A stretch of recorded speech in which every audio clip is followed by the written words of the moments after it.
اعوذ باللہ من الشیطان الرجیم بسم اللہ الرحمن الرحیم رب اشرح لی صدری ویسر لی امری واحلل عقدۃ من لسانی یفقہوا قولی ربی یسر ولا تعسر وتمم بالخیر اللہم فقہنا فی الدین ربی زدنی علما۔ سورۃ البقرہ آیت 160 لفظی ترجمہ۔ الا الذین، مگر جن لوگوں نے تابو توبہ کی، و اصلحوا اور اصلاح کر لی انہوں نے، وبینوا اور کھول کر بیان کر دیا انہوں نے، فاولئک تو یہی لوگ ہیں، اتوب علیہم میں توبہ قبول کرتا ہوں جن کی، وانا اور میں التواب بہت توبہ قبول کرنے والا ہوں، الرحیم نہایت رحم والا ہوں۔ با محاورہ ترجمہ۔ مگر جن لوگوں نے توبہ کی اور اصلاح کر لی اور کھول کر بیان کر دیا تو یہی لوگ ہیں جن کی توبہ میں قبول کرتا ہوں، اور میں بہت ہی توبہ قبول کرنے والا نہایت رحم والا ہوں۔ پچھلی آیت 159 میں ہم نے پڑھا کہ بے شک جن لوگوں نے اللہ تعالیٰ کے نازل کردہ میں سے کچھ چھپا لیا، لوگوں کو کھول کر بیان نہیں کیا جب تک ان کے پاس واضح دلیلیں اور ہدایت بھی آ چکے تھے، تو ایسے لوگوں کو جنہوں نے کتمان حق کا کام کیا ان پر اللہ تعالیٰ لعنت کرتا ہے، اور تمام لعنت کرنے والے بھی ان پر لعنت کرتے ہیں۔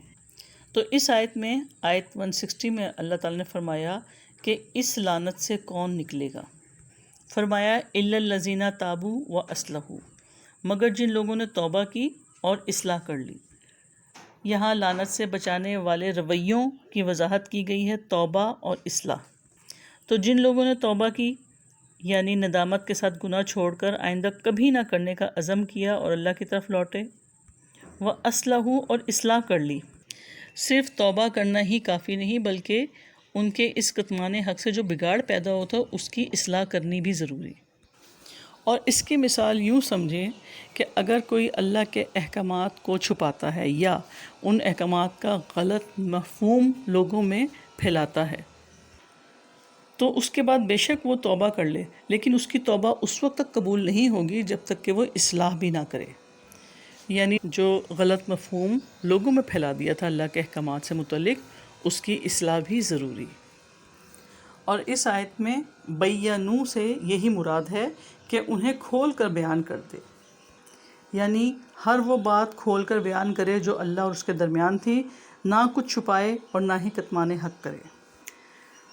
تو ایسے لوگوں کے بارے میں اللہ تعالیٰ نے فرمایا فاولئک اتوب علیہم، تو یہی لوگ ہیں جن کی توبہ میں قبول کرتا ہوں۔ اتوب علیہم سے مراد ہے کہ میں رحمت کے ساتھ ان کی طرف لوٹوں گا۔ تو بندوں کی طرف سے توبہ گناہوں سے رجوع کر لینا، اور اللہ تعالیٰ کی طرف سے مہربانی یہ ہے کہ اپنے بندوں سے توبہ قبول کر لے۔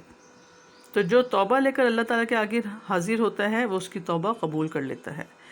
وَأَنَا التَّوَّابُ الرَّحِيمُ، اور میں ہی بہت توبہ قبول کرنے والا نہایت رحم والا ہوں۔ اللہ تعالیٰ گناہ کے بعد توبہ کر لینے والے کے ساتھ عفو و درگزر سے پیش آتے ہیں، اور ان پر پھر اپنے انعامات کی بارش بھی برسا دیتے ہیں۔ تو حق کو پہچان لینا، حق کو مان لینا لیکن اظہار نہ کرنا، یہ لعنت کا باعث بن جاتا ہے۔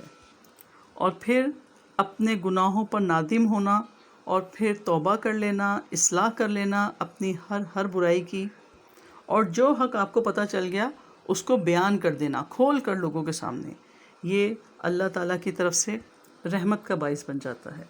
آیت 161 لفظی ترجمہ۔ ان الذین، یقیناً جن لوگوں نے کفروا کفر کیا، وماتوا اور وہ مر گئے، وہم کفار اس حال میں کہ وہ کافر تھے، اولئک وہی لوگ ہیں، علیہم ان پر، لعنت اللہ لعنت ہے اللہ تعالیٰ کی، والملائکتی اور فرشتوں کی، والناس اجمعین اور لوگوں کی تمام۔ با محاورہ ترجمہ۔ یقیناً جن لوگوں نے کفر کیا اور مر گئے اس حال میں کہ وہ کافر تھے، وہی لوگ ہیں جن پر اللہ تعالیٰ کی، فرشتوں کی اور تمام لوگوں کی لعنت ہے۔ اب پچھلی آیت کے برعکس یہ وہ لوگ ہیں جنہوں نے حق کو جان بھی لیا اور جاننے کے بعد انکار کیا۔ اس لیے فرمایا ان الذین کفروا وماتوا وہم کفار، یقیناً جن لوگوں نے کفر کیا اور مر گئے اس حال میں کہ وہ کافر تھے۔ یعنی جو لوگ اپنے کفر پر اصرار کرتے رہے، انہوں نے توبہ بھی نہیں کی اور نہ اپنے رب کی طرف رجوع کیا، اور کفر کی حالت میں ہی جان دے دی۔ تو کفر کے معنی کیا ہیں؟ کفر کے معنی انکار کرنا، ایمان نہ لینا، چھپا لینا، ناشکری کرنا۔ تو موقع کے لحاظ سے یہ سب معنیوں میں استعمال ہوتا ہے۔ حق کو چھپانا، اس کو تسلیم کرنے سے انکار کرنے کو کفر کہتے ہیں۔ قرآن حکیم کو اپنی زندگی کی رہنمائی کی کتاب ماننے سے انکار کرنے کو کفر کہتے ہیں۔ اللہ تعالیٰ کی ذات اور اس کے احکامات کو ماننے سے انکار کرنے کو کفر کہتے ہیں۔ تو ایسے لوگوں کے بارے میں اللہ رب العزت فرماتے ہیں کہ وہی لوگ ہیں جن پر اللہ تعالیٰ کی، فرشتوں کی اور سب لوگوں کی لعنت ہے۔ لعنت سے مراد غصہ، قہر، غضب سے کسی کو دھتکارنا، اور اللہ تعالیٰ کی لعنت سے مراد ہے کہ اللہ تعالیٰ اپنی رحمت سے نکال دیں گے۔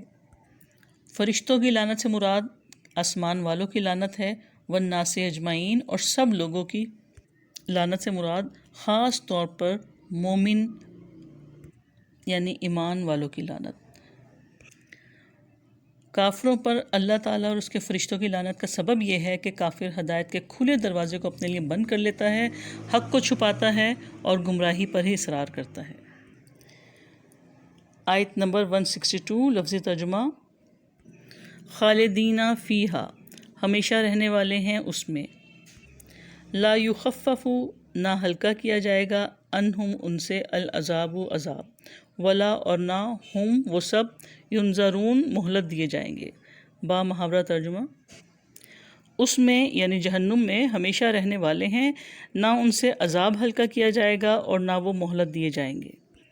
تو کافر ہمیشہ اللہ تعالیٰ کی لعنت میں رہیں گے، لعنت اور عذاب دونوں ان کے لیے لازم و ملزوم رہیں گے، اور ان پر سے عذاب ہلکا نہ کیا جائے گا، یعنی عذاب کا تسلسل ہمیشہ قائم رہے گا۔ ایسا نہیں ہوگا کہ ذرا سی دیر کے لیے وقفہ ہو جائے یا سانس لینے کی بھی مہلت مل جائے۔ ولا ہم ینظرون، اور نہ وہ مہلت دیے جائیں گے۔ مہلت کا وقت اللہ تعالیٰ نے اس دنیا کی زندگی میں دیا ہے، اس زندگی کے گزر جانے کے بعد ان کے لیے کوئی عذر نہیں رہے گا۔ تو جو لوگ کفر کی حالت میں مر جائیں ان کی سزا بتائی گئی ہے کہ ان پر اللہ تعالیٰ، فرشتوں، سب انسانوں کی لعنت ہے، اس لعنت کی حالت میں ہمیشہ رہیں گے، ان کے عذاب میں کمی نہیں کی جائے گی اور ان کو کسی قسم کی مہلت نہیں دی جائے گی۔ سبحانک اللہم و بحمدک، نشہد ان لا الہ الا انت، نستغفرک و نتوب الیک۔ السلام علیکم ورحمۃ اللہ وبرکاتہ۔